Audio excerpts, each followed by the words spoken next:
Հարգելի պարոն փոխնախագահ, հարգելի տիկին նախարար, հարգելի պարգևատուներ Զուրաբյան, Գրիգորյան եւ Մնացակայան։ Ես այս կառավարության վերջի կառավարության առաջին օրենքն է, որին կողմ եմ, եւ նույնիսկ ուզում եմ ելույթ ունենալ, որովհետեւ սա նաեւ եղել է մեր դերևս 2009 թվականի փետրվարի գրած 100 քայլի կետերից մեկը, ես կշարունակեմ այնտեղ ինչպես էր գրված, եւ կրիմինալացումը այն գործիքն է, որը կիրառվել է Արևելյան Եվրոպայի տարբեր երկրներում, որոշ երկրներում ստացել է չափազանցված մոտեցում, ինչպես օրինակ լյուստրացիան Ուկրաինայում, բայց ես սրան կողմ եմ։ Բայց ես ուզում եմ ձեզ ասել, տիկին Հովհաննիսյան, որ սա դեռ հարցի լուծումը չէ։ Իմ խորին համոզմամբ,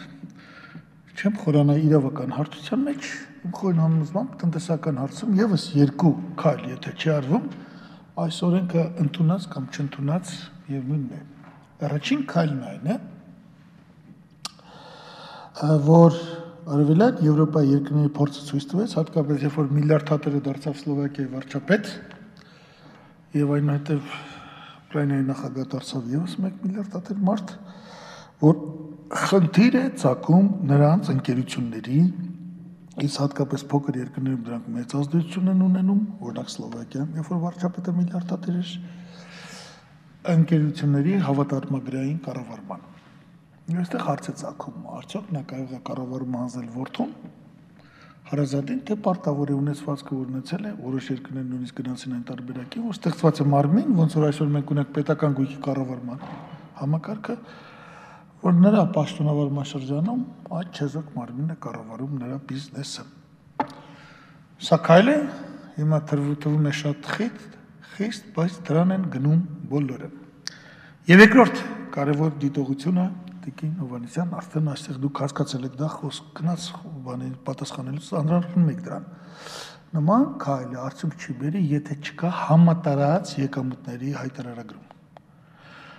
Շատ հանգիստ ես կարող եմ բացատրել տնտեսագիտորեն, որ եթե միտեղ դուք եկամուտներ հսկեք, մի կուրտել չտա, տեղի կունենա լիքիչ հոսք եկամուտների վերաբաշխում։ Եվ դրանով ամբողջը կավարտվի, մարդիկ պարզապես ինքը իր վրա չի վերցնի հաշվետվությունը, կտա, ասենք, հորեղբոր տղային։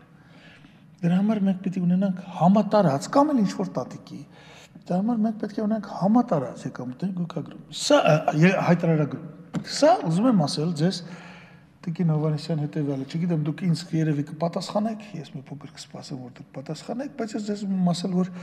ներկա կառավարության հետ այդ հարցերը մենք քննարկել ենք։ Ես հրավիրվել եմ կառավարություն,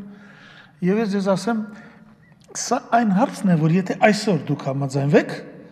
ապա ինձ թվում է պատրաստ կարող եք լինել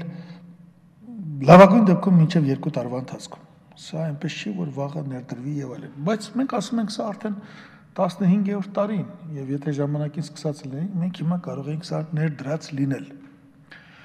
Սա այս դիտողություններն են, առաջին անգամ է այն հազվադեպ օրենքներից է, որ ես սկզբունքային օրենքներից է, որին կողմ կքվեարկեմ, որ կընդունում եմ, որ վերջապես այս կառավարությունը անում է մի օրենք,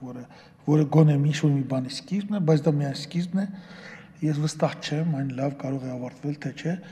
վերը նշված պատճառներով։ Շնորհակալություն։ Շնորհակալություն, պարոն Բագրատյան, հարգելի գործընկերներ։